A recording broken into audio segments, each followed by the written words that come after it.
Good morning. This is Samuel Jacob Kirchner, voice of the Breeze. I am starting a little earlier today, so the actual meditation will happen at 7:45 as promised. Um, but I want to say a couple of words that you can catch later on the video at the website. At the Gym for the Soul on the website www.thebreeze.com. So what I wanted to speak about this morning, basically share some things that came up for me. Things always come up for me. Is this morning I was walking. I did my morning walk. You know, every morning I do a 5-step morning walk in which I practice basically two principles: breathing with ease, breathing easy, and having a heart for myself. This morning, I was doing the same thing. And, you know, it does not require, after a while, when you have been practicing that for some time, it's a no-brainer. It's almost like reactivating an alternative default, if you want. Something that counteracts perhaps or intervenes with the chatter in the mind, which in a sense never stops. You know, we really have moments, particularly people who meditate, you have moments in which you have that stillness of the chatter, that ongoing chatter that's always there, making assessments, judgments, how safe is life, you know, what do I have to do, regrets, all that stuff that the mind does, you know, also called the monkey mind. Of course, it has its place, you know. We're human beings. We live on this Earth. Planet Earth requires a lot of that ability to manage our lives, and managing our lives also happens through scanning the environment to see if it's safe, if it's okay, if I have to take any cautions. So, having said that about the monkey mind, about the chatter, of course, there is another part to us, another part of the brain that science is now saying is quite large, much, much larger than that other reptile brain. And that is something that we can develop in life. We can develop this extra awareness of life in the present moment. And that awareness usually is non-threatening, and it doesn't judge. It's compassionate, it's loving. And so this process has been being called now rewiring our brain. Kind of sounds a little graphic, rewiring our brain. But in a sense, we are rewiring the brain from fear to love, from stress to ease, from struggle to presence. And that is the practice that I try to practice as much as possible. We take 20,000 breaths per day. And imagine if we had that access with each breath we take to also breathe with more ease and have a heart for ourselves, have a heart for life, have a heart for now.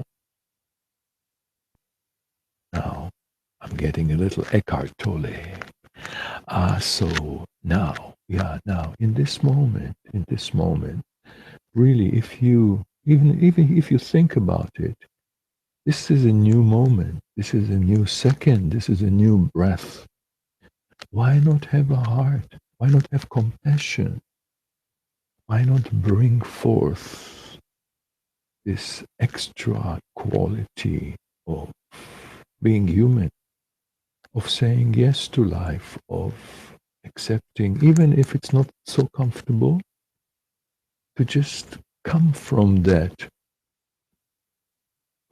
gesture of I'm willing to say yes to life. I'm willing to make a pact with life again and again and again, because life is what I have, and life is, believe it or not, much friendlier than we sometimes think.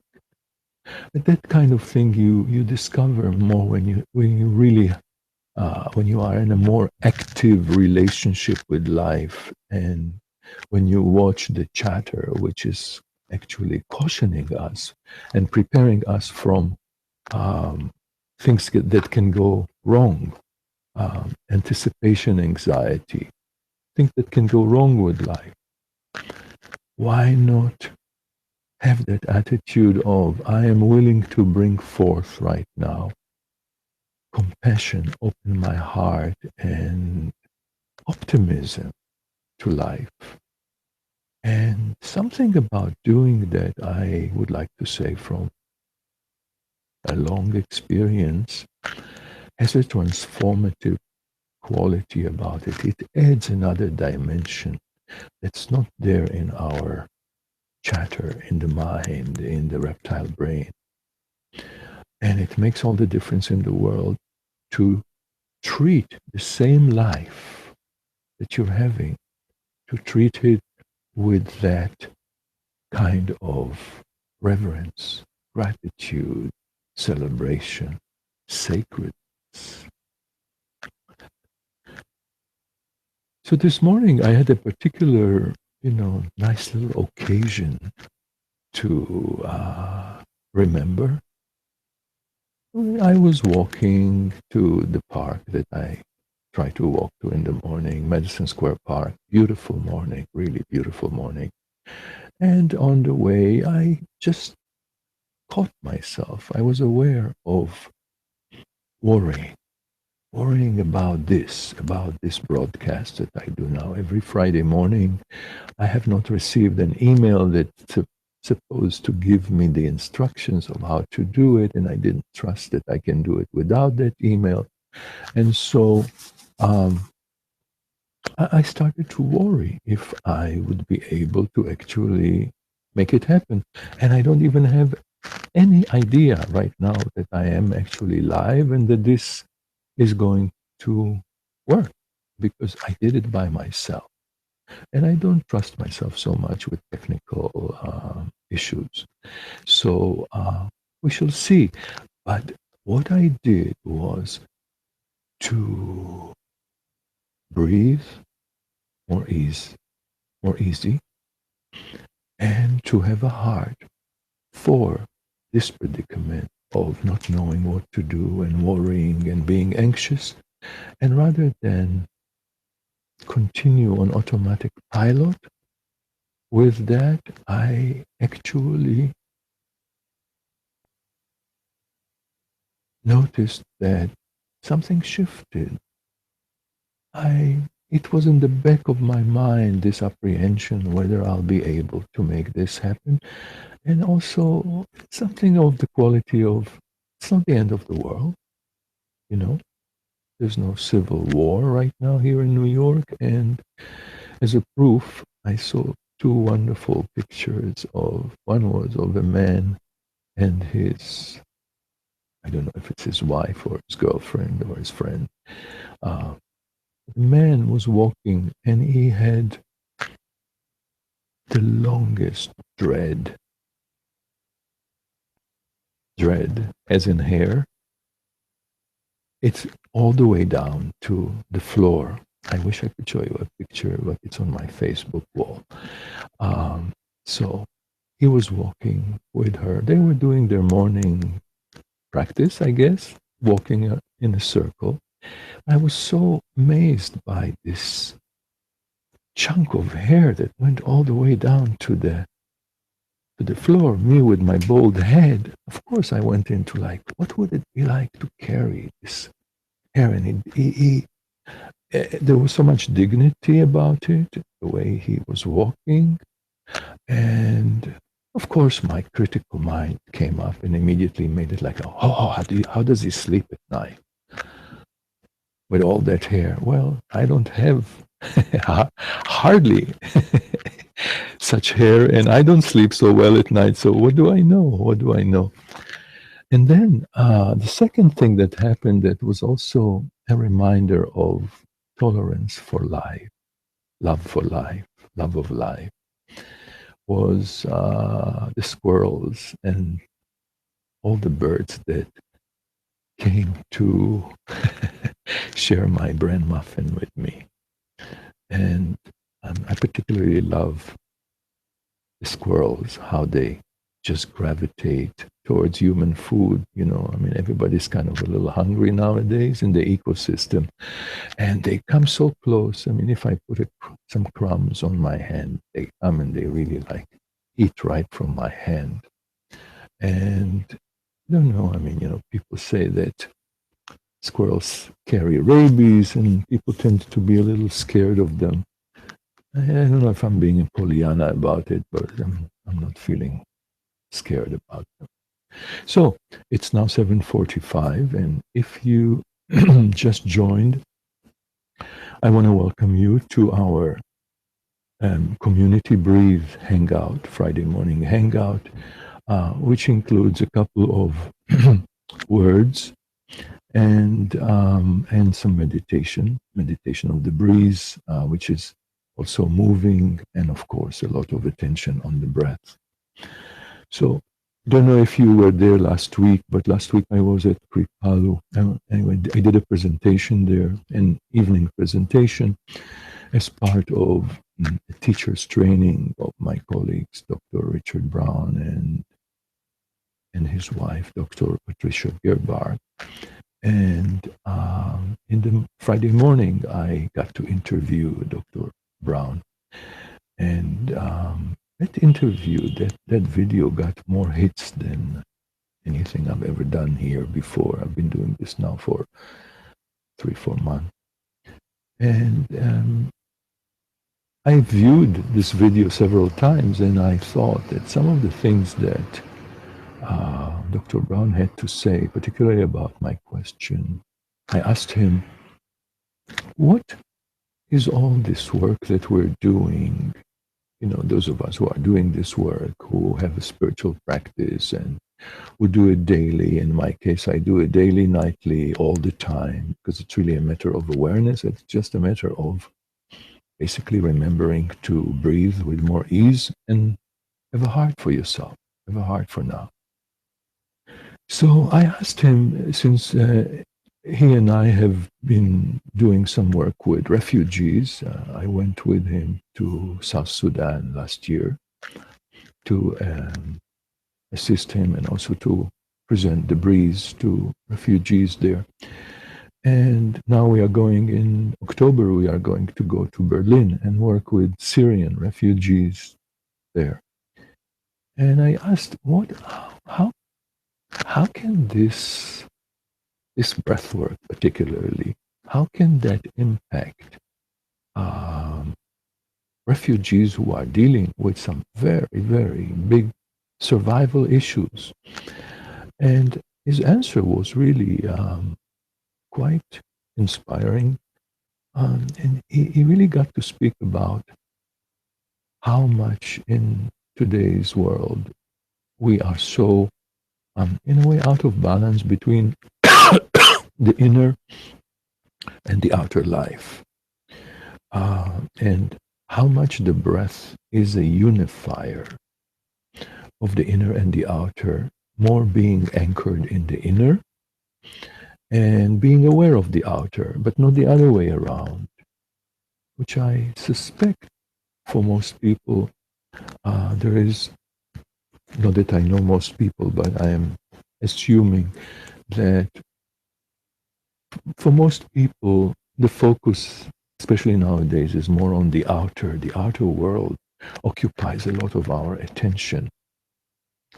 And sometimes, in a sense, we disconnect and abandon our inner self, our soul, our breath, and get very thoughtful, do a lot of thinking about the outer. And of course, there's something missing there because we're not playing with a full deck of cards. When I'm having a little acid reflux, I think. So, yeah, breathe with more ease and have a heart for myself now. And so that I don't continue to be on automatic pilot and I am actually taking care of myself. See, it's never, never too early or too late to take care of yourself in that way.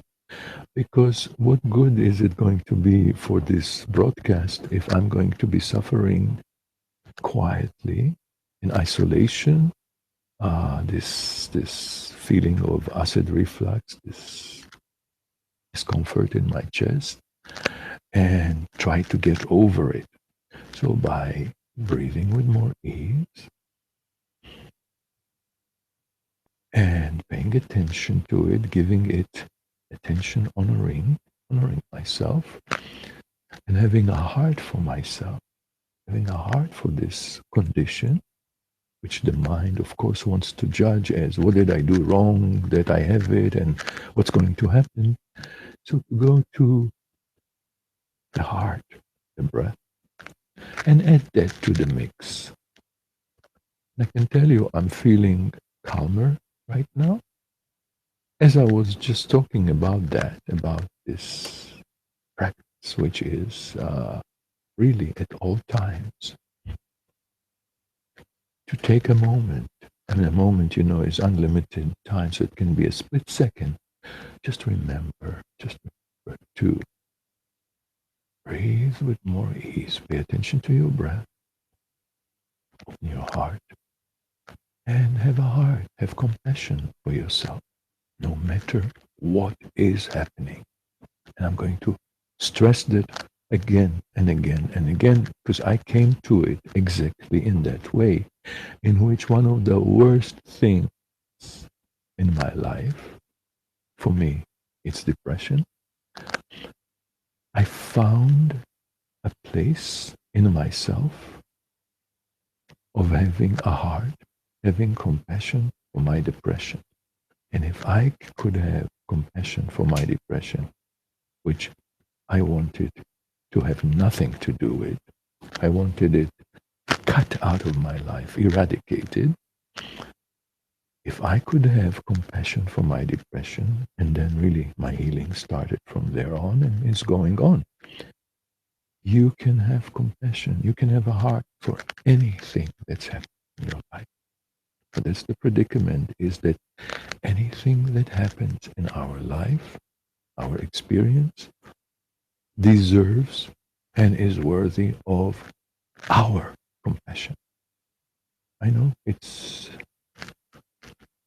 a mouthful, but just think about it. When you think about self-love, this is ultimately what self-love is about: is having a heart, having compassion for the things that you most hate, resist,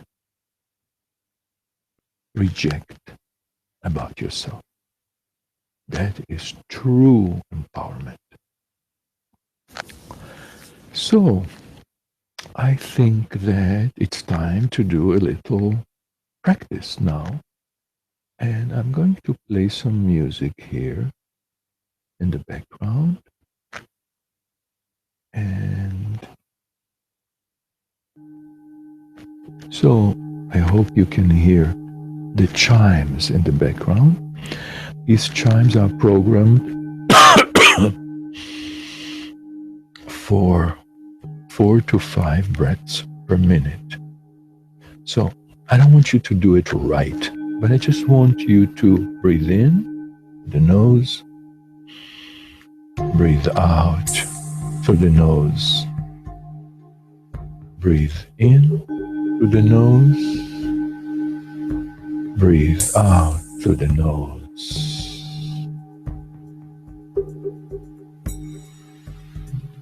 Breathe with ease and have a heart for yourself as you continuing this breathing in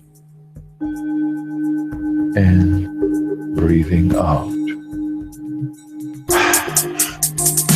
And let's start with some shaking. So you can do it with me, and if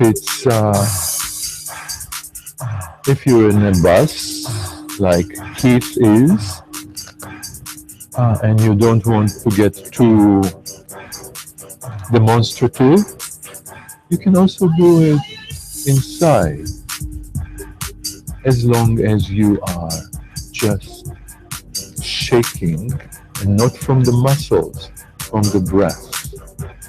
Let the breath inform the shaking.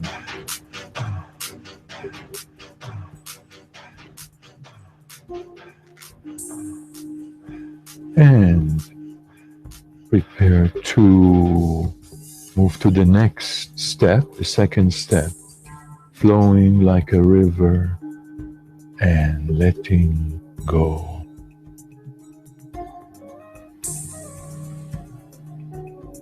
So just allowing the body to flow with ease and connect the pace of your breath with the music. And let go of struggles and control. Just let the breath be the choreographer of this moving and flowing.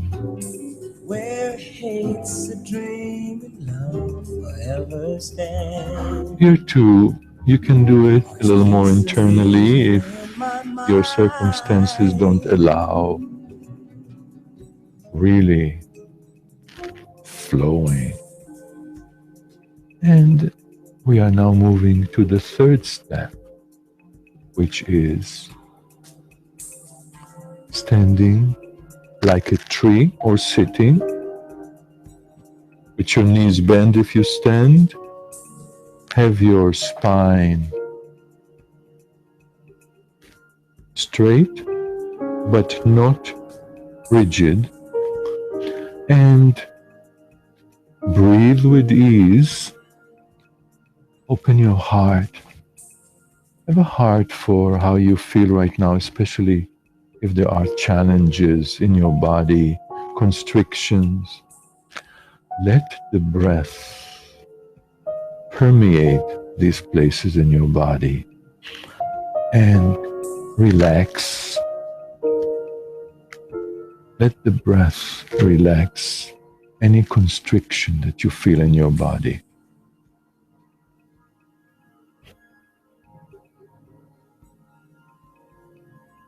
Open your heart.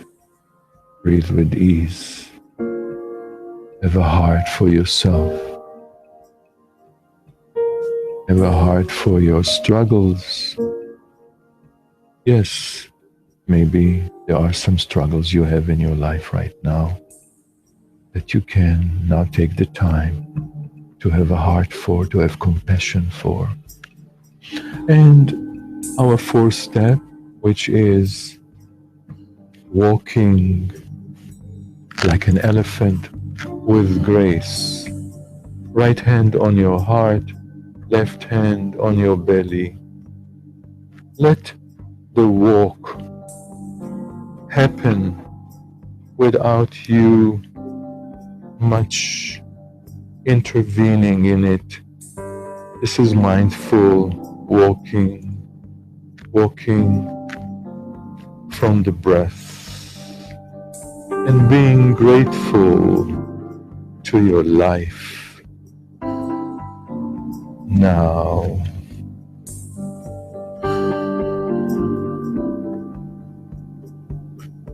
Walk into the unknown with confidence. Trust the breath to guide you and to take care of you.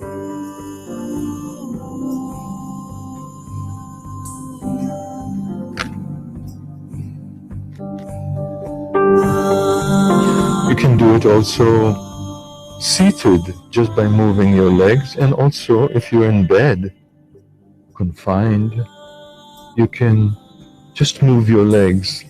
You know, energy works if you can visualize it. Energetically, it will have the same effect. And of course, now we go into dancing and celebrating life now. This is from South Sudan.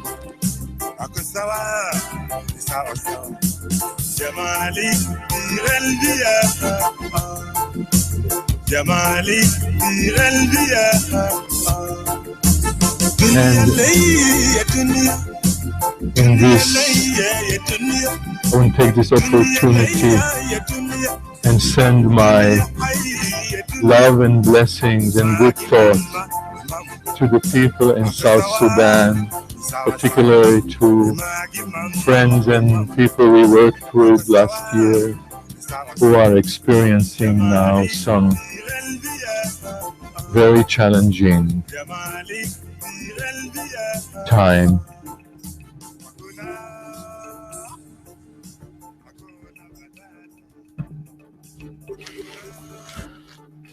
So,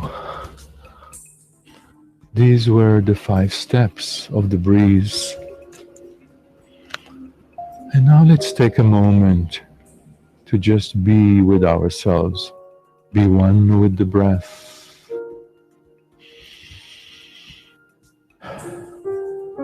And send good thoughts and healing and breath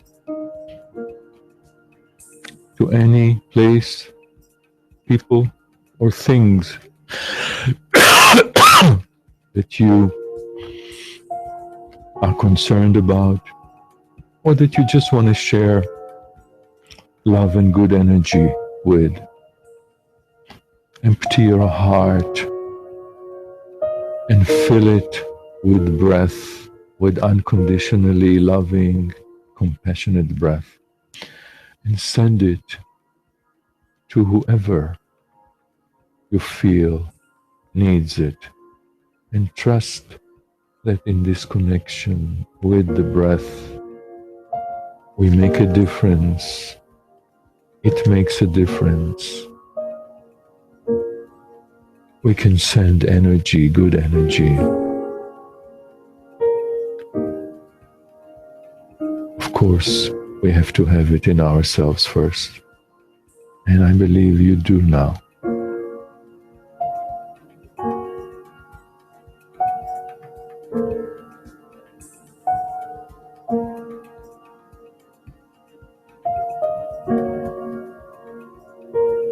Anybody, any name that comes up, any place, anything that comes up for you right now, just breathe love into it.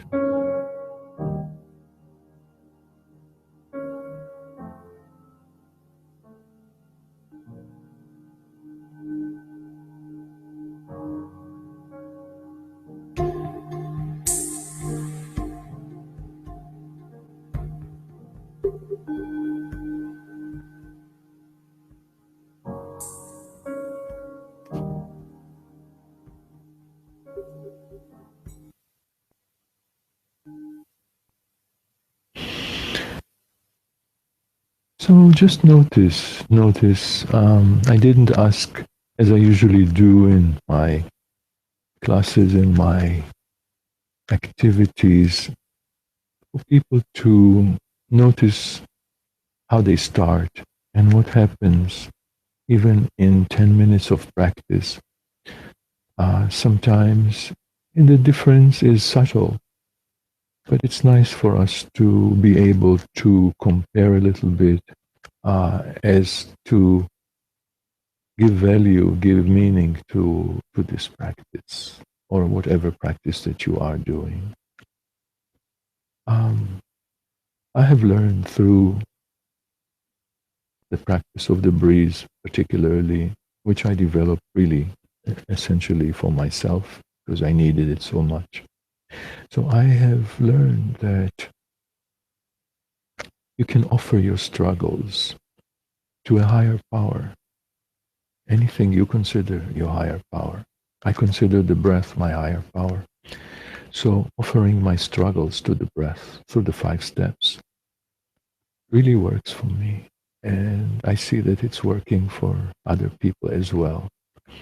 Not to be so consumed with trying to resolve things all alone, like the lone wolf mentality, the one the Hopi elders speak about, that the time of the lone wolf is over now. But really to, rather than against the odds, when we have struggles, we want to resolve them, we want to fix them. The word fixing is very popular nowadays. Everything is fix the economy, fix the world, fix your marriage, fix your relationship. I don't get it. Like, what's fixing? I mean, we are not we are not a broken chair that needs to be fixed. We need healing, recovery, uh, energy, love. So yeah,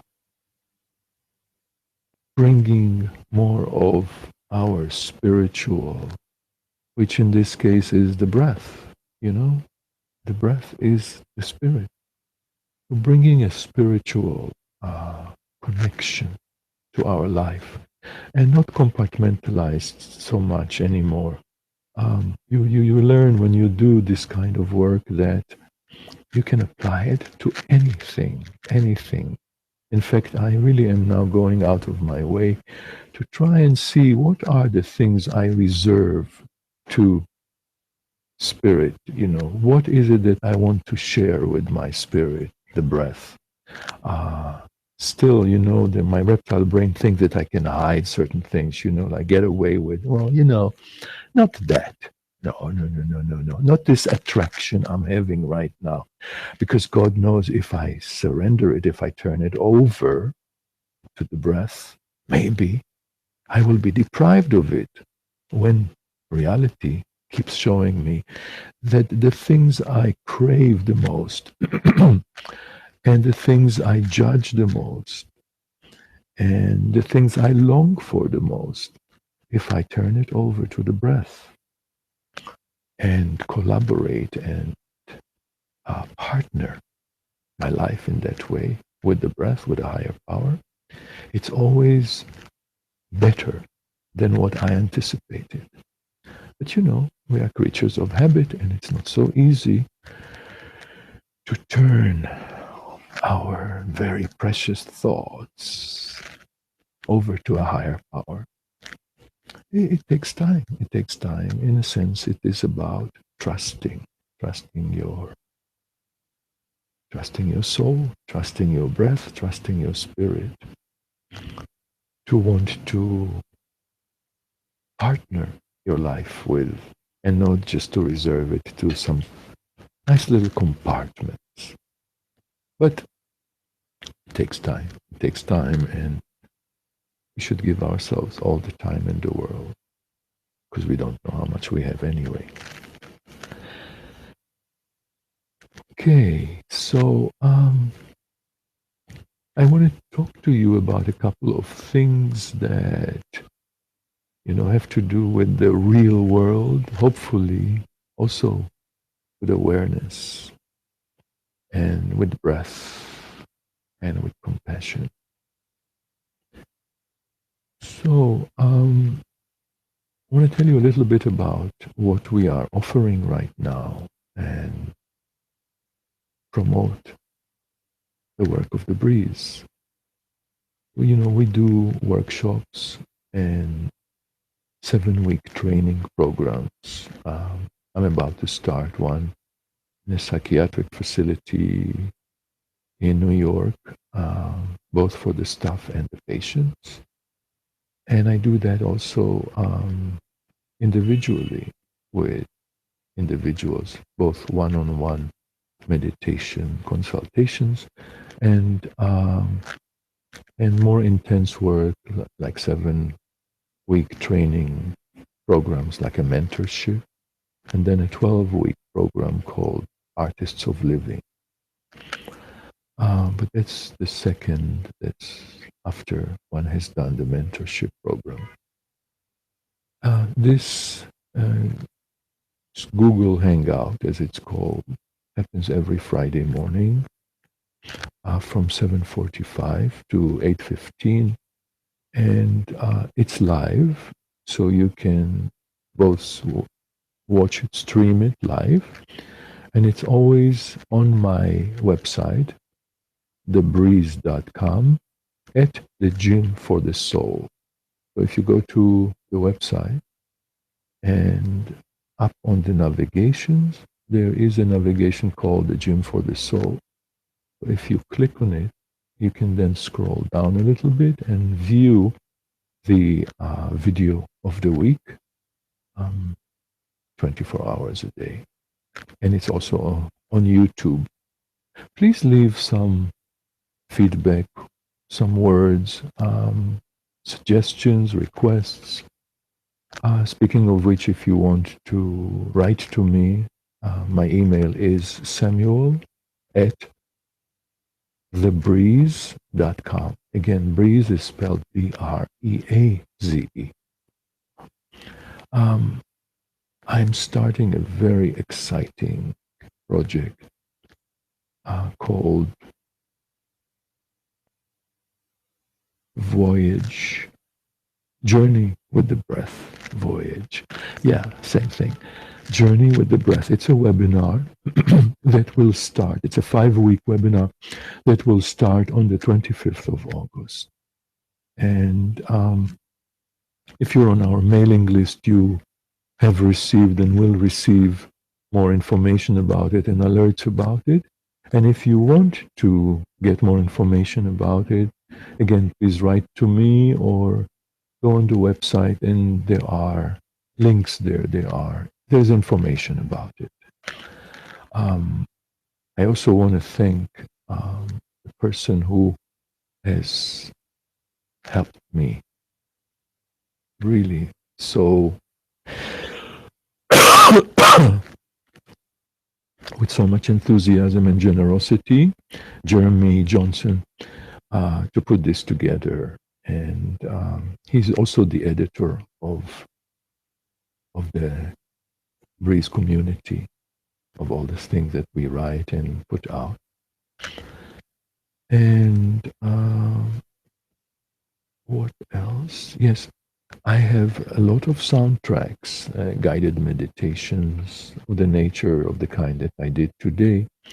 So if you want to purchase them, you can go to iTunes and just put my name, Samuel Jacob Kirschner, and all these tracks will come up.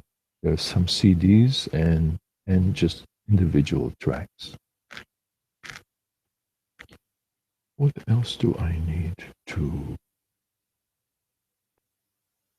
tell you about?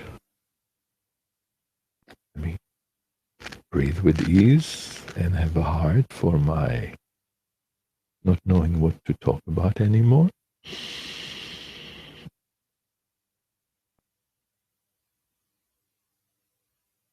Yeah. So, yeah, what I wanted to say before we end here for today is that meditation nowadays is it's very relevant. It's very relevant to our lives to have this resource, this inner resource that we can trust and follow and trust. Sometimes, we don't have trust, but we can entrust because it works. It works if you work it. And I feel that particularly now in this time, there's so much coming at us. There's so many distractions. There's so many things that call for our attention. If we don't have that attention in ourselves, for ourselves, it all turns into a lot of stress and anxiety. So I just want to say how grateful I feel to have this resource of meditation, of awareness, of breath, of compassion, to supplement and be able to play life with a fuller deck of cards and not to rely just on the mind, on the monkey mind. So, with these words, I am Samuel Jacob Kirchner, wishing you a day full of joy, presence, and ease. Take care.